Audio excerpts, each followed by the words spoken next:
Good evening, good evening. God bless you, God bless you. Welcome to Word Assembly Antioch Bible Study. It is a pleasure to be here with you tonight, right here. Get your Bibles. Come on, get your Bible. Put your phone where it can do both, all right? Your tablet, whatever you need to do, get your Bibles. Listen. The subject that we are talking about is our theme for 2024. And our theme is E3. Not CP3, but E3, which is equipping for effective evangelism. Okay? Equipping for effective evangelism. And last Thursday night at Bible study, we learned that we are in preparation for E3. We are equipping for effective evangelism. Yes, we are. Now, the meaning to evangelize is spreading the gospel by either public preaching or personal witness. I love Papa Clark, who shares with us that there were times him and Mama Clark would go on the corner and they would literally preach the gospel to the streets out there in New Orleans.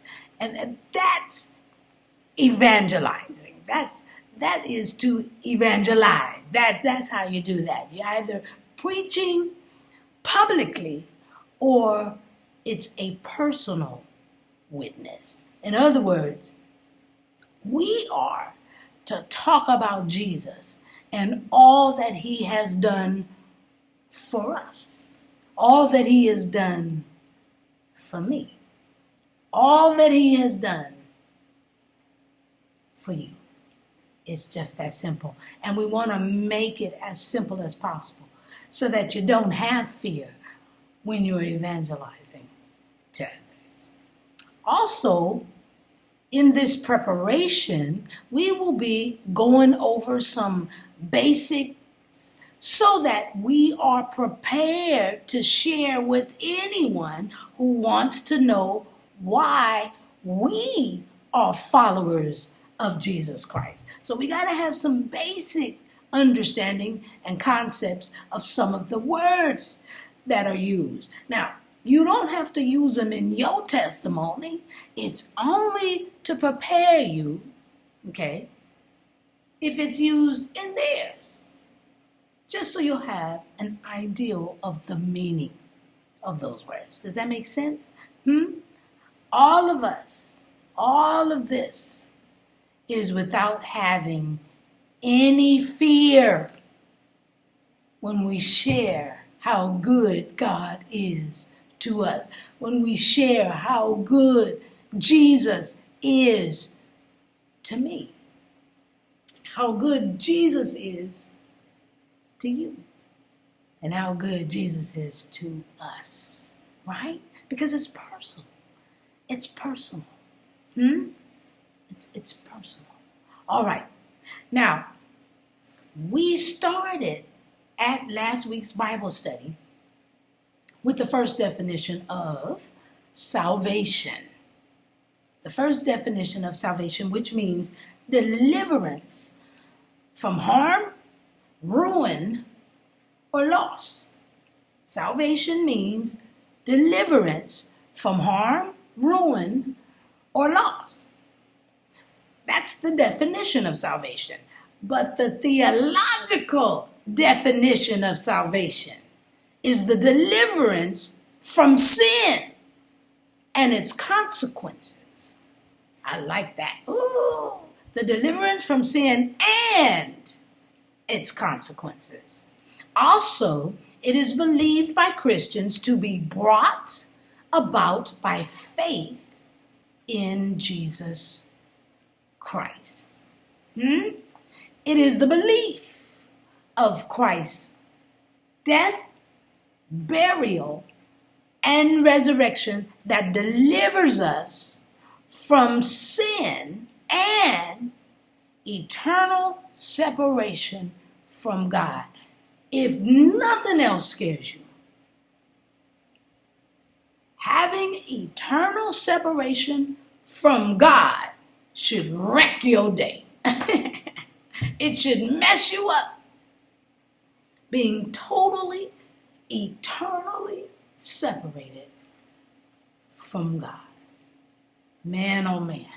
Then from Bible study on Thursday night, on Sunday, we had the pleasure and privilege of hearing from our very own Bishop Keith Clark, who shared more on evangelism. You and I'll give you a pinch of it, okay? You and I are to testify what Jesus has done for us. I shared that earlier, right? Why is this so crucial? Because the more we talk about him, the more we talk about Jesus, the more he's on our minds. The more we talk about Jesus, the more he stays on our minds. We would constantly be thinking about him, right? We all have something we can share. That if it wasn't for the Lord Jesus Christ, I would have fill in the blank.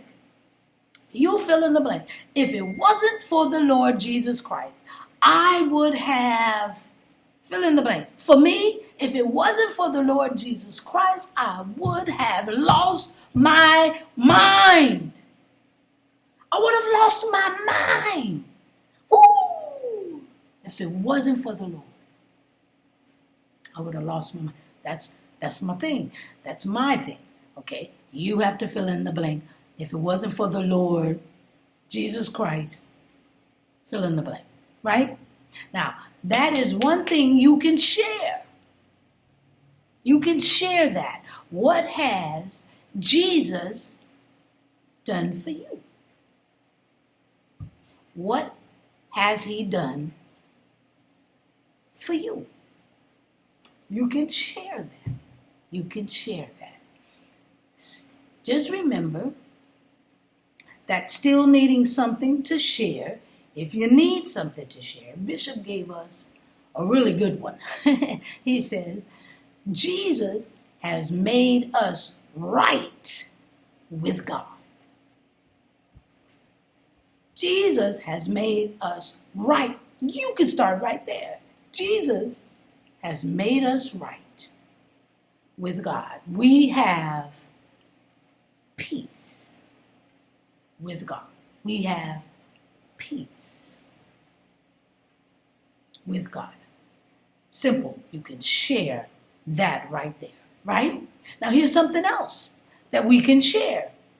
What has he done in us?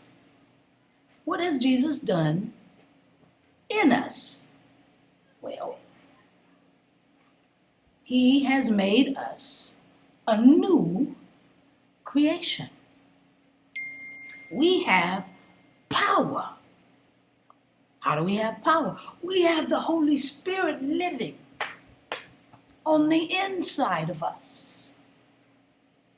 On the inside of the believer. You have to be able to believe to receive this. This isn't coming to everybody unless you believe. Right? So, what has he done for you? You could talk about that. We have peace with God. He has made us right with God. And then what has he done in us? We are a new creation. A new creation. We have the Holy Spirit who lives on the inside of the believer. We have power. One more thing that we could share. What has Jesus Christ done through us? What has he done through us? We're not perfect. We know that. We're not perfect. But what we are, we're growing. We're growing. We have positivity within us. We are those negative thoughts and always putting us down, putting our own selves down. No, we need to be, we're not perfect, but we're growing. Whoo! The more we talk about him, Jesus, the more he stays on our minds. This is some good stuff. Some good stuff. There was so much more given by Bishop that you have to be present. You have to be present and in the building to receive what he's teaching. So I'm not going to go no further than that. You want more, you got to come in the building. You got to come in the building. Amen? Amen. All right. So tonight, what are we going to talk about tonight? We're going to talk about another word that is used to help us be equipped for effective evangelism. Okay? So I want you to know these words. Why do I want you to know these words? So that we are not intimidated if asked what they mean. Or if it's used by the one that you're testifying to, if they use the word, just need you to understand what they're saying and what it means to them. Not trying to make you feel spooky. That I'm not trying to do. But I am trying to make you be prepared. Does that make sense? Okay, great. So the second word, we had salvation. And the second word that we're going to work on or just to get some more information about is justification. Okay? Justification is the action of showing something to be right or reasonable. That's the definition of justification, is the action of showing something to be right or reasonable. But the theological definition of justification is the event or process by which sinners are made or declared to be righteous in the sight of God. The theological definition of justification is the event or process by which sinners are made or declared to be righteous in the sight of God the Father. Meet me in Romans chapter 5, starting at verse 12. Romans chapter 5, starting at verse 12. I am reading from the New King James, and this is what is said. Therefore, just as through one man sin entered the world, and death through sin, and thus death spread to all men, because all sinned. For until the law, sin was in the world. But sin is not imputed when there is no law. Nevertheless, death reigned from Adam to Moses, even over those who had not sinned according to the likeness of the transgression of Adam, who is a type of him, capital H, who was to come, meaning Jesus. But the free gift is not like the offense. Ooh, those are shouting words right there. For if by the one man's offense many died, but much more the grace of God and the gift by the grace of the one man, capital M, Jesus Christ, abounded to many. And the gift is not like that which came through the one who sinned. For the judgment which came from one offense resulted in condemnation. Hey, that's another one we probably need to learn. But the free gift, which came from many offenses, resulted in justification. For if by the one man's offense death reigned through the one, much more those who receive abundance of grace and of the gift of righteousness will reign in life through the one, Jesus Christ. Now, I know that's a whole lot to unpack. Trust me, I'm not going to unpack it tonight. But I want to give you some meat. You go back, reread it, okay? Study that passage, okay? But what's actually being shared there is sin brought death. Period. Sin brought death through Adam. Okay? One offense. Did it one time, sin brought death. Through Adam equals one offense. Okay? Until the law. Okay? Until the law given to Moses. Okay? It was imputed, meaning it was charged to one's account. Oh, wait. So from Adam to Moses, there was sin. But because there was no law, it wasn't imputed. They didn't get individually charged with their sin because there was no law in place. Oh, but God gave Moses the law that stopped that. All sin. Everybody sinned. But it wasn't charged to their account.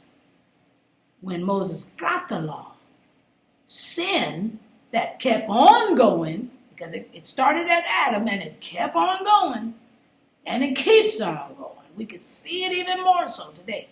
But sin, okay, now is imputed. And that just means it's charged to one's account. All right. Then, next piece of info that you get from this passage is grace. Oh, hallelujah. Grace is God giving us something that we don't deserve. Woo! But we get it anyway. We get it anyway. That's like a parent who gives something to a child that they don't deserve. That's grace. Woo! Okay? So grace and the gift of eternal life is through Jesus Christ. And it equals justification. Oh man, this is good stuff. This is good stuff. So because of Jesus, we believers have been acquitted, which means to free someone from a criminal charge by a verdict of not guilty. By a verdict of not guilty. To be declared righteous. Did you hear what I said? Did you hear what I said? Because of Jesus. We believers, you have to believe to receive the gifts. We have been acquitted. Not guilty. Declared righteous. Declared righteous. Turn with me to Romans 6. Very familiar passage. 6:23. 6:23. Romans 6:23. 23. For the wages of sin is death. Yeah. But the gift of God is eternal life in Christ Jesus, our Lord. Somebody say, the blood, the blood, the blood, the blood. Somebody yelled, the blood, the blood, the blood, the blood. Oh, if it wasn't for the blood of Jesus Christ came, died for our sins, so that we could be acquitted and have eternal life. We get grace, what we don't deserve. All for believing. All for believing in Jesus. This is where, right here, this is where I'm going to pause. This is where I'm going to pause with the E3 and return when we meet again. Because this is too much. I don't want to give you too much. I don't want to lose you, and I don't want to distract you either. I want you to study, but I want you to be confident about what you know, what Jesus has done for you. Huh? And then there's more. Now, will it be Bishop? Will it be me? Will it be Bishop Johnny? We can't tell you that. You just have to come and receive what God has for you. Amen? This is where I am going to pause tonight. So, of course, I'm going to open the door with the prayer of salvation. Because if you have not received Jesus Christ as your personal Lord and Savior, then I need you to do that tonight. And the way you can do that is just repeat these words after me. It's not the words that save you. No. But it's the belief in the words that save you. Amen? Amen. Listen, repeat these words after me. And those of you who are saved, just repeat these words as well, so that anyone that's around you can hear you standing next to the ones that need to be saved. Amen? Say this with me. Lord Jesus, forgive me for all of my sins. I believe that you died on the cross, were buried, and on the third day, God the Father raised you from the dead. Right now, Lord Jesus, I open the door to my heart and I receive you into my heart as my Lord and Savior. In Jesus' name, I pray and receive. Amen. All right. Now, if you said that prayer for the very first time and you meant the words that were said to you, welcome to the family. We applaud you for your decision. If you have not accepted yet, you're right there, you're teeter-tottering, you're not, that's okay too. What we want you to do, come in the building. Come on in the building and receive a word that's going to change your life forever. All right? All right. So that's all I have for you tonight. That's it. Okay? That's where we're going. We're doing E3, equipping for effective evangelism. We've got to be there for the people who need Jesus. Amen? Don't forget to give. Do not forget to give. We're going to be doing so much this year. And I am just so godly grateful that the bishops with an S, Bishop Johnny and Bishop Keith Lee is also going to be the Clarks are going to be involved in ministry above and beyond what we have been doing in the past. So come on out. Let's get prepared, because we don't want you to be afraid. We want you to be emboldened. And we want you to be truthful, because your testimony might save a life. Woo! So look at the descriptions on how to give. I love you so very much. I hope to see you Sunday. And I hope you have a wonderful night. God bless you.